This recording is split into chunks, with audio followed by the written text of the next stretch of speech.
the elders kind of started talking about what we're going to do for a fall/early winter evangelistic series, and we thought it'd be appropriate to do more of a week of prayer this year since we didn't have any major conference initiative this year. And in talking about the different topics, we decided we were going to be talking about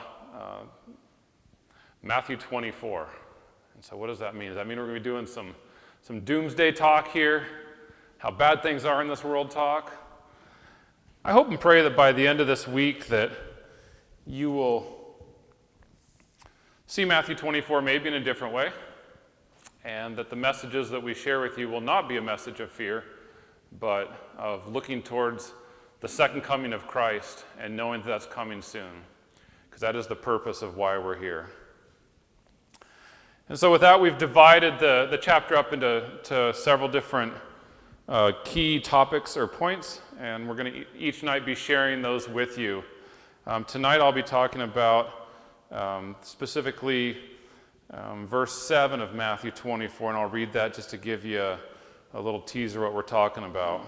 And it's the second half of verse 7 that we're talking about. The verse starts with, "For nation will rise against nation and kingdom against kingdom, and there will be famines, pestilences, and earthquakes in various places. And these are the beginning of sorrows." So we're going to be looking at what's happening in this world in like a physical way that's bringing us towards the end of time. In the 1960s, 1950s, a Swiss physician once predicted that all surgeries could be eliminated over time simply by taking a pill. Has that happened? We're busier than ever. Psychics, by looking at the palm of your hand or looking into this crystal ball, or simply by looking at when you were born, what month you were born, can predict what the future is going to bring for you and what tendencies you're going to have in your life. Researchers at Google have stated that eventually humans will be able to live forever due to the technological and medical advances. Is any of this credible? Is any of this credible? There's people that believe it is, but nothing has come true so far, and none of those will come true. And it's not a new concept for us to want to know about the future. That this is something going back into Bible time. If you look at King Saul and the witch of Endor, wanting to know what was going to happen. Saul should have known better. He had a pretty close relationship with God, at least during part of his kingdom, and he was looking for answers in places that were not there. The Bible has just under 1,200 chapters in the Bible, and there are some chapters that everybody knows about these chapters. For example, Hebrews 11 is the faith chapter, very good. Psalms 119 is the what? The longest chapter in the Bible. Matthew 5 is the Beatitudes. Exodus 20 contains the 10 Commandments. Daniel 2 pretty much gives the history of the world kingdoms and leaders from the time of Nebuchadnezzar, roughly 500 BC until the present. You could call these super chapters in the Bible. They're definitely chapters that we have a good understanding. I think we understand these a lot more than we might understand Malachi 2, for example. And there's no doubt that Matthew 24 fits into this exact same category of chapters. It's one of those chapters that we have a lot of familiarity with.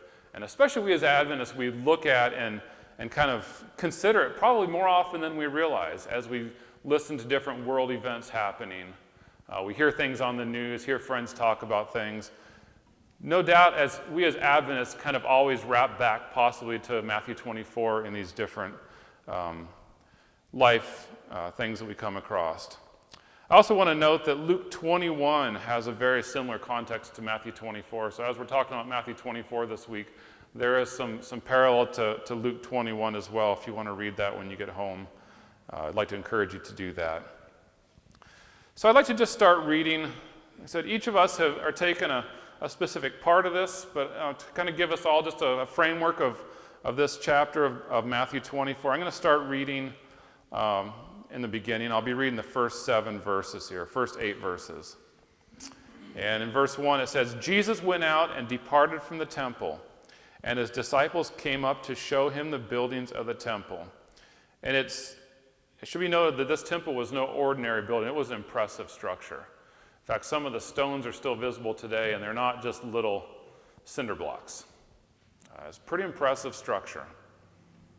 And Jesus said to them, do you not see all these things? Assuredly I say to you, not one stone shall be left here upon another that shall not be thrown down. By the way, when was this prophecy fulfilled? AD 70. That's correct. AD 70, when the temple is destroyed. And then the disciples asked him a question. So now he sat on the Mount of Olives. The disciples came to him privately saying, tell us, when will these things be? And what will be the sign of your coming and of the end of the age? Just like us, the disciples wanted to know. They wanted to know the future, and they wanted this timeline of how things were going to lay out. Did Jesus give them an exact answer? He didn't give them an exact answer. He told them things to look forward to. And I think it's interesting to me, as I was preparing to read tonight, I was reading about these verses in the Seventh-day Adventist Bible commentary. And it mentioned that especially this first part of Matthew 24, that a lot of it is talking about the next period of time, which is roughly AD 31 to 70, but that there is parallel to the end time events. Later in this chapter is almost exclusively end time events. So there's some things that Jesus talks here that happened in the next 40 years, as well as the parallels to we are seeing them in these days. So they ask him this question, tell us when will these things be and what will be the sign of your coming and of the end of the age? And Jesus answered and said to them, take heed that no one deceives you, for many will come in my name saying, I am the Christ, and will deceive many. And you will hear of wars and rumors of wars. See that you are not troubled, for all these things must come to pass, but the end is not yet. For nation will rise against nation and kingdom against kingdom, and there will be famines, pestilences, earthquakes in various places. All these are the beginning of sorrows. And it's interesting to note in the Bible commentary that it talks about specific wars, famines, and pestilences that happened during that time period. We know those are happening today and will continue to intensify. So Jesus says, key word in here, see that you are not troubled. For all these things must come to pass. See that you're not deceived by these people that are bringing false predictions about the future. You guys remember, the older people in here, Jim Jones in the 70s led many people to die. One of these, quote, Bible leaders that I remember from when I was a kid was the Davidians in Waco, Texas, David Koresh. And that was hot in the news for a while. Probably the first time I remember about people leading groups of people being led astray spiritually. But these are all examples of religious leaders that were able to gain control over their followers by either twisting the message of God or by exerting fear in them that if they didn't follow, that bad things would happen. It's interesting as these leaders like Jim Jones and David Koresh were using the Bible, allegedly, their interpretation of the Bible to get people to follow them, that are we expected to listen to other people who are staying up front talking to influence our spiritual thoughts and actions? Is that what we should be doing? Well, influence comes from many different directions. How many people have, in the last 3 days, at least heard some numbers for the polls for this coming election? You almost can't be in public without hearing it. Who's up? Who's down? Who's climbing? Who's falling? How many early votes have come in? What percentage of people that are Republican are voting early? All these things for us to try to get a little jump, maybe, an understanding of what's going to happen in the future. How about the weather? How many people have checked the weather today to see what it's going to be like on November 9. I read that the average person gets a weather report 3.1 times a day. 3.1 times a day getting a weather report. There's probably only one person in this room that really needs weather reports, and that's Russell sitting in the back. It does dictate his livelihood, but the rest of us just want to know. We just want to know what it's going to be like. What's it going to be like at 9 o'clock or 10 o'clock tonight? So speaking of these famines, pestilences, and earthquakes in various places, did you know that in the last 150 years, that roughly half the topsoil on the planet has been lost due to erosion, wind, improper management of that soil? Half of the topsoil has been lost. The Washington Post in May 22 of 2021 said that plant diseases are growing in frequency and are expected to become even more severe because of increases in global commerce and, of course, climate change. It used to be back in the day that if you had, let's say, a food infestation or a disease in one area, it'd stay isolated to that area. But we know now that our global food supply is truly a global commodity, that when you go to the grocery store to buy produce, you probably are buying produce from Australia, from South America, Central America, United States, and many, many other places, all of it right there in one spot. All that produce is moved all over the world, potentially moving contaminants to different places. The U.S. Department of Agriculture estimates that 20 to 40% of our global crop production is lost to pests annually, with an economic cost of about $220 billion. These challenges are happening at the same time when the United Nations predicts that the global food supply will need to increase by 60% by 2050 to meet the needs of the growing population. 60% increase in food needed by 2050. And at that time, there's estimated to be 10 billion people on this earth to feed.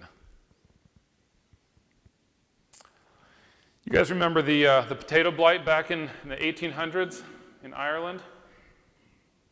Killed 1 million people in that one country, and another million left the country. I think there was a total population of just under 4 million when that started.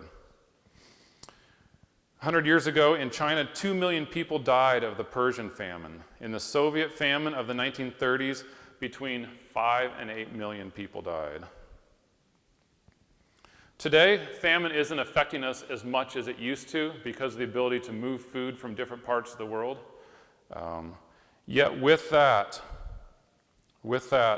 25,000 people a day die of starvation in this world. Annually, that's equal to the population of Michigan. About 9 million people die every year from starvation, and that doesn't include people that are near starvation. That's deaths from starvation. I said it was not a message of doom, didn't I? And it's not going to be. It's not going to be. In 1980, the life expectancy in the United States was, anybody have any idea? Just under 74 years old. So that's 40 years ago, the life expectancy was 74 years. During that time, diabetics have gained access to insulin. The diabetic industry in 2000, the year 2000, the annual cost of diabetes was estimated to be $65 billion. Today, that amount is $412 billion spent on diabetes.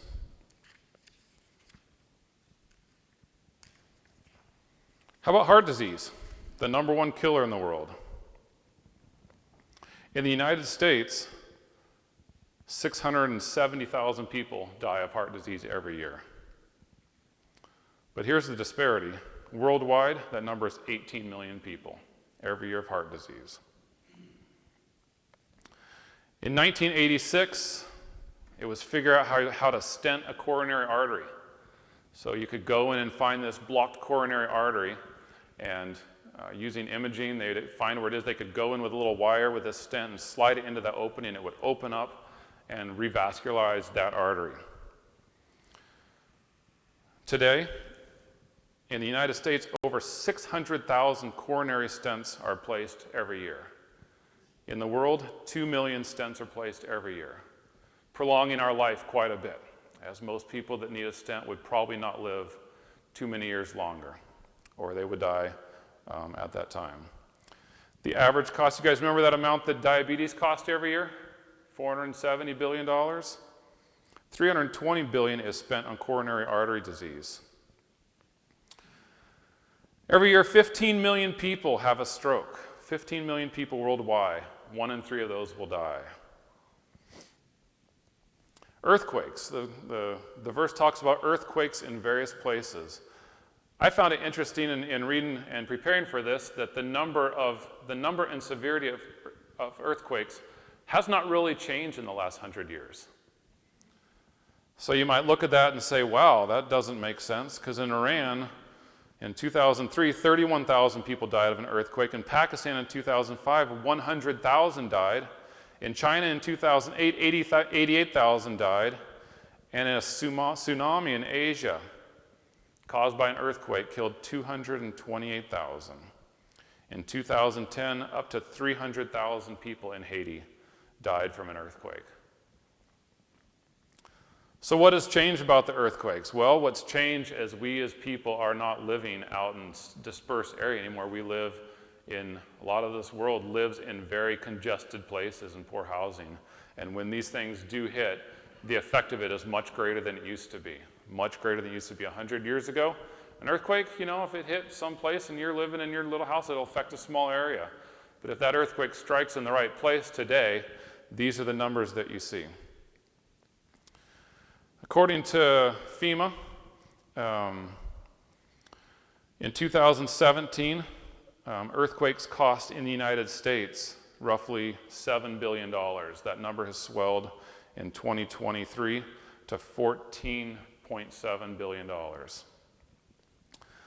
Let's go back to that little stat I told you about the life expectancy, right? Back in 1980, the life expectancy of the human was about 74 years of age. You'd think with $470 billion spent on diabetes management, with $320 billion spent on heart disease, the stroke care that we have, blood thinners for people that have hypercoagulability, all these things that we'd really be doing good, right? We'd be doing great because we got all these advances in medicine. We can fix this and that and all these things. With all these advances, we have increased the life expectancy by a whopping 2 years. 2 years. So what does that tell you? That tells you that we're doing better as medicine, right? We're doing better, that the quality of our lives are going down, that medicine can only mask what's happening in this world so much. Can only mask it so much. It's a message of doom. It's not a message of doom. Just setting the framework. These events, these calamities that are upon us are not something that's new. This has been going on for a long time. It's been going on for a long time. But with our world becoming more and more crammed and populated, and diseases moving around faster and faster, the diet that we're eating going downhill faster and faster, everything is being amplified and amplified.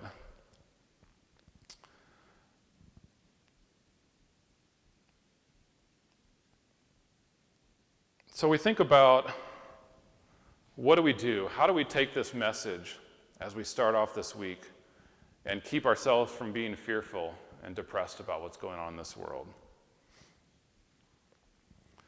And I wonder sometimes about the choices we make and what drives us to make those choices. I was talking to a friend 6 or 8 months ago, and we have a mutual friend who is in a troubled relationship. She has a small child with a man that treats her, I'll just use the word poorly, and she had just had another kid with that man. I didn't understand why she would stay, in this situation and then have another child.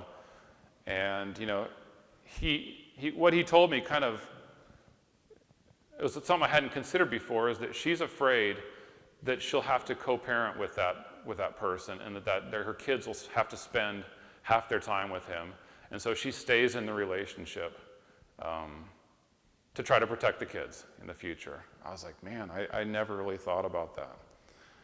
I never really thought about that. That her fear of stepping away and what that would do for her kids keeps her stuck in this poor relationship. And so she loves this guy because she's fearful of what life will be on the other side. It makes me think about our relationship with God. Our relationship with God. That do we come to church? Do we come to Vespers? Do we come to Week of Prayer? Because we're fearful of what will be if we don't? Are we fearful that these signs are happening, that there's famines and pestilences and earthquakes? You've heard what I told you about so many people dying and suffering from these diseases and earthquakes, and that's just a little snippet of all the hardship that's going on. Are we, because we're fearful that there's wars and rumors of wars, because of all this, are we going to decide that we need to get closer to God because the end is coming, and the end is coming, so we need to be closer to God? I would like to suggest to you that just like this mutual friend of mine, that fear should not drive us to make the religious choices that we make. Fear should not drive us to make the choices that we make about our relationship with God. That our relationship with God will be just like this friend's relationship with her boyfriend if we make it out of fear. I believe that God's message here in Matthew 24 and Luke 21 is not a message about following him because we're fearful that these things are happening, although they are a great reminder that, yeah, things are getting bad. Things are getting bad. We probably should be a little bit more careful with our life. But as we go through this week of prayer, I'd like to ask each of us not to be so concerned about the choices that we make in our relationship with God because we're fearful because we see these things happening, and there's going to be this great tribulation, there's going to be 7 years that we don't have any food and whatever else. That's not the reason that we should be following God. That's not the reason we come to church every week. That's not the reason we come to Week of Prayer. That I would like to encourage each of us to tuck in the back of our minds, bring it to the front of our minds, that our relationship with God is because it's the right thing to do, because he's there for us, and we want to be there for eternity. Not because we want to miss eternity, but because we want to be there. And so as you listen to each of the messages this week, I want to encourage each of you to tuck that in the back of your mind, that this is not something to be feared. These wars and rumors of wars and these earthquakes and pestilences, it's not going to be fun. It's not going to be a fun time. But it's where you end up that matters. And you end up in the right place by having the right relationship with God right now. So if these signs that Jesus is near are here, and I believe they are, what am I doing to make myself right with God? What am I doing to have a better understanding of where I stand with God? And so I'd like you guys to leave here with that thought in your mind. What are you doing to draw closer to God? What are you doing to draw closer to God? My prayer is that each of us are contemplating our relationship with God, that we're thinking about it, and that we're not just happy cruising around, but that we're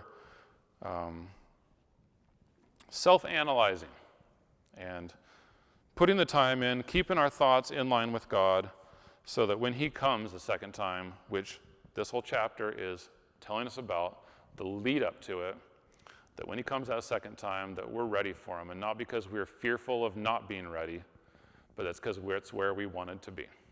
And so that'll be my closing thought.